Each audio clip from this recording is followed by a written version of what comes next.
present here. Today, I welcome you all to one of the activities lined up for today's event on Republic Day. I am Anushka, here with my group members representing our FS Convent School. We FSCN girls are here to discuss on a prominent issue prevailing in our society, that is, girls' education. As our constitution mentions that each and every citizen of India has 6 fundamental rights. But due to some reasons in the backward areas of our country, this is a harsh reality that the girls are not provided with this basic right.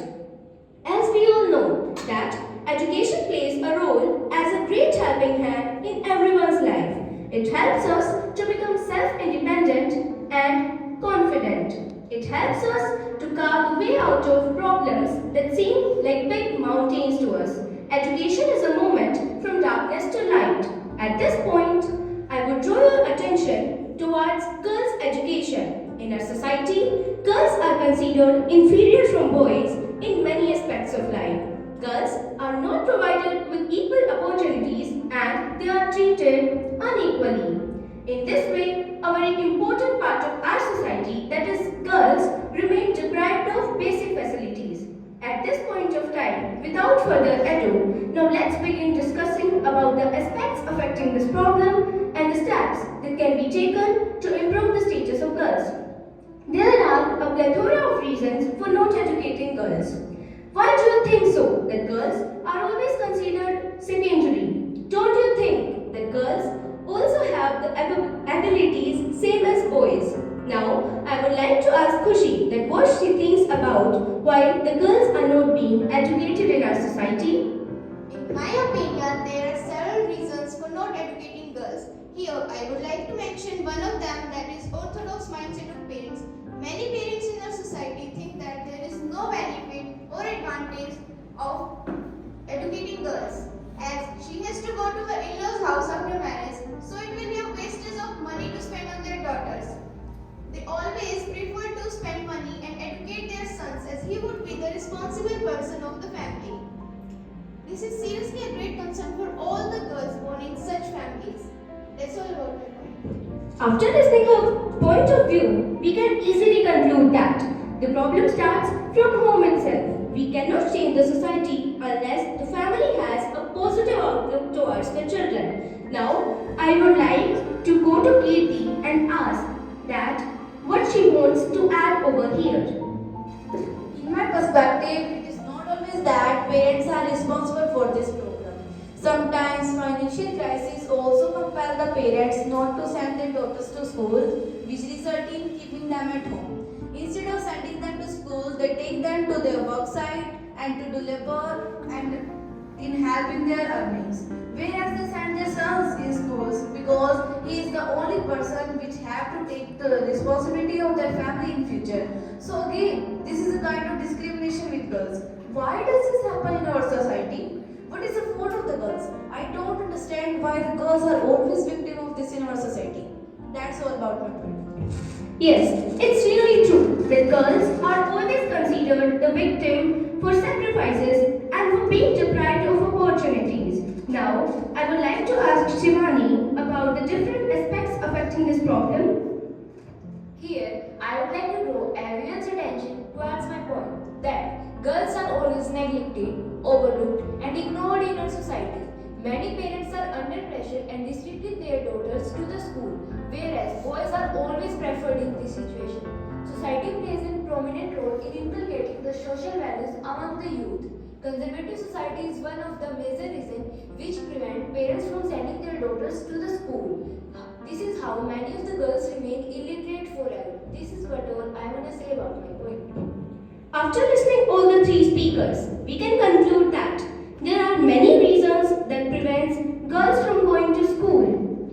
I want to say that every problem, whether minor or major, has adverse effects.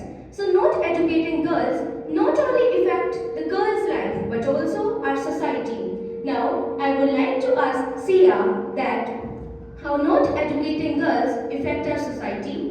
In my opinion, when we don't educate the girls, we are lagging in educating our society because girls play many roles such as a sister, a daughter, a mother, etc. A daughter can educate her parents, a sister can educate her siblings, and a mother can educate her children.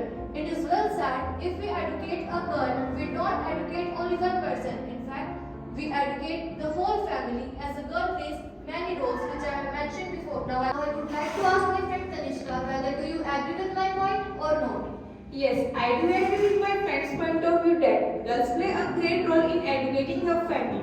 Here, I want to focus only one point, that if we don't educate the girl, the whole life of girl is affected. She always remains illiterate, unaware about her surrounding, dependent on others, and finally become a victim of exploitation in her family as well as society. Her life became beyond her expectation, so she always dependent on the for everything. It would not be wrong to say that she lives her life like a puppet, which is always controlled by others. She is often considered unimportant. In this way, we can say that the girl is forced to live a miserable life. Due to such a treatment with girl, their psychology is also affected adversely and start lacking in all aspects. She always remains neglected and ignored by others. As my friend discussed that, if a girl is left unaware, it will not affect her life, but also the life of a member of the family. This is what I had to say. Now, Deepika, I want to know that how you think we can sort out this problem. According to me, there is an urgent need to spread awareness by organizing rallies village to village about the importance of girls' education. Although in India, the education of girls is not being promoted still, but there are some villages where the education of girls is promoted. Well, the government has also started and launched many programs and schemes for the betterment of girls' education, such as Beti Bachao, Beti Padhao, Rashtriya Saksharta Abhiyan, etc. Many of the parents in the village are not aware about such programs, so I feel that local government officials should take lead in promoting the betterment of girls' education. Thus, it can possible that parents could understand the importance of girls' education. Consequently, it would also help in uplifting the status of girls in our society. Now, I would ask Nancy that what are the further steps that can be taken to improve the status of girls in our society? In my opinion, there are a number of ways which help us in educating a girl, such as government schemes, parents' awareness, and so on. I personally think that only parents can take a lead in educating a girl because it is very important to understand that the girls are the most important part of our society. Also, they should be considered equal to the boys as they have same intelligence and they prove to be more responsible and more sincere as compared to boys. There are many incidents that we still see in our society that the boys are torturing their parents, and in that situation, girls plays the part of boy by holding the responsibilities of their families. Parents should learn lessons from such situations and they should treat girls equal to boys. That's all about my point. Now, I would like to pass my point to my friend Yakshita. I would like to continue my friend point that it's very much true that many daughters and girls have made their parents and their country proud of.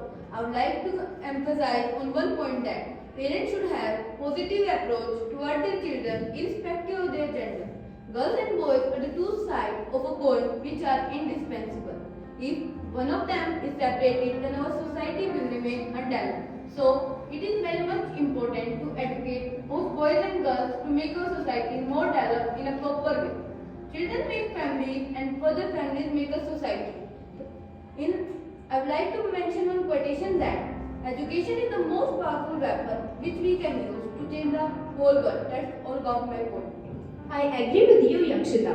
But as we all know that every problem has a solution, hence we can sort out this problem using many ways. But it depends on us that how we use an innovative approach to sort out this problem. We can take many steps such as organizing rallies, organizing counseling sessions and seminars for parents which would make them understand the importance of girls' education. We hope we could convey a good message through our group discussion. I want to say that we should never drop our education in any circumstances as it helps us to become a successful and respectful and responsible citizen of the society. And I want to say that If we see any girl facing any problem in our society, then we should raise our voice for her, as the greatest man is considered who is able to make himself happy, but the wisest man is the person who has the capability to make others happy. With this, I wish everyone a very, very happy Republic Day. Now, let's end our group discussion with the national anthem.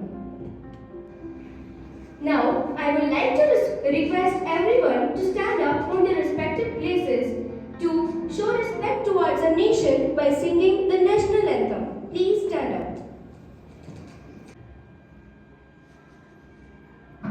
जनगण मन अधिनायक जय हे भारत भाग्य विधाता पंजाब सिंध गुजरात मराठा द्राविड उत्कल बंगा विंध्य हिमाचल यमुना गंगा उच्चल जलधि तरंगा तव शुभ नामे जागे तव शुभ आशीष मांगे गाहे सब जय गाथा जन गण मंगल दायक जय हे भारत भाग्य विधाता जय हे जय हे जय हे जय जय जय जय हे Vande मातरम Vande